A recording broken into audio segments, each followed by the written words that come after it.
আসসালামু আলাইকুম ভাই। আমরা এক সারোয়ার ভাইদের আইছি, উনি আনসারি। তো সরল সহজ মানুষ ভাই, গ্রামের আসলে গ্রামের সহজ সরল মানুষ। তার বয়স বর্তমানে 60 চলছে।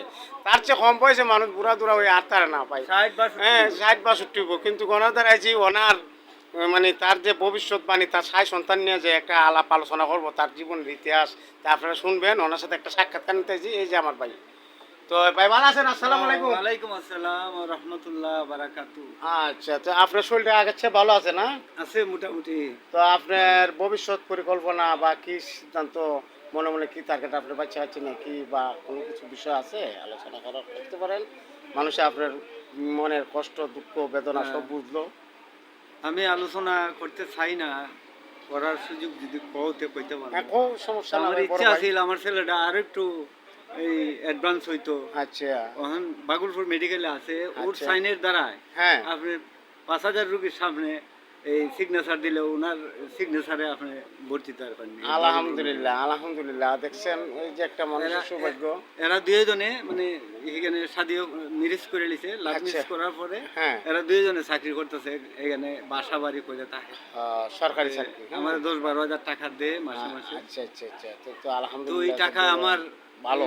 ভালো চলে, আচ্ছা সংসার চালাইতেছি। আচ্ছা আচ্ছা শুক্রিয়া আল্লাহর কাছে। তো আমি চাইছিলাম যে আমার বোনের তো লেখাপড়া করাইছে, আরেকটু ডেভেলপ হইতো, আরেকটু উপরে উঠতাম, হ্যাঁ আমার কলিজাটার মধ্যে ভালো জিনিস পড়তো, ঠিক আছে। শান্তি পাইতো। কিন্তু এই এই সুযোগটা আমার পোলায় যদি সরকারি চাকরিটা হয়ে যায়, হ্যাঁ তাহলে আমি একটু ডেভেলপ হইতাম পারবো, আমি ঠিক একটু আছে ঠিক আছে। মানুষের সমাজে একটু ভালোভাবে চলতাম পারবো, মানুষের নকল বুঝতো না, হ্যাঁ হ্যাঁ বুঝছো? এই কামনা করি আমি। তো এটা আব্বাস ভাই, তুমি এ পর্যন্ত রাখে দাও। তো উনি ওনার ভবিষ্যৎ পরিকল্পনা, সন্তানটা নিয়ে, সন্তানের প্রতি যে একটা মহাব্বত আছে, সন্তানটা যদি আরও একটু ডেভেলপ করতো আরও উপকার হইতো। মানে এই যে তার ভিতরে এখনও বা তার 60 65 বছর হয়ে গেছে, হ্যাঁ, এখনও তার মনের যে আহংকার যে আমার ছেলেটারে কীভাবে মানুষ বানাতাম। আসলে সবার ছেলেটারও এই ধরনের মানুষ বানানোর প্রয়োজন।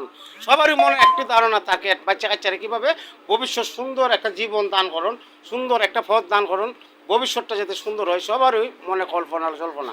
তো ভাইয়ের এই কথাটা আমি মানে জিঙ্গাইলাম, ভাইয়েরও এই কল্পনা জল্পনা, তার বাচ্চা যেহেতু বাগলপুর তাই সরকার একটা বড় ধরনের একটা জবের মধ্যে আছে, চাকরি করে, তার আসলে এখন মনটা আগের থেকে খুশি। যেহেতু তার ছেলে সরকারি একটা জব করে, তাহলে কত রূপ একটা দামি অনেক কিছু আমাদের দেশের জন্য গৌরব। প্রত্যেকজনেরই দোয়া করি সবারই যেন মনের আশা আল্লাহ পূর্ণ করে। এরকম সবারই মনের আশা আর ভিতরে আছে আল্লাহ জানি না, আল্লাহই জানে বালা। তো সবারই যেন আল্লাহ মনের আশা পূর্ণ করে, আব্বাস ভাই বুঝছেন নি?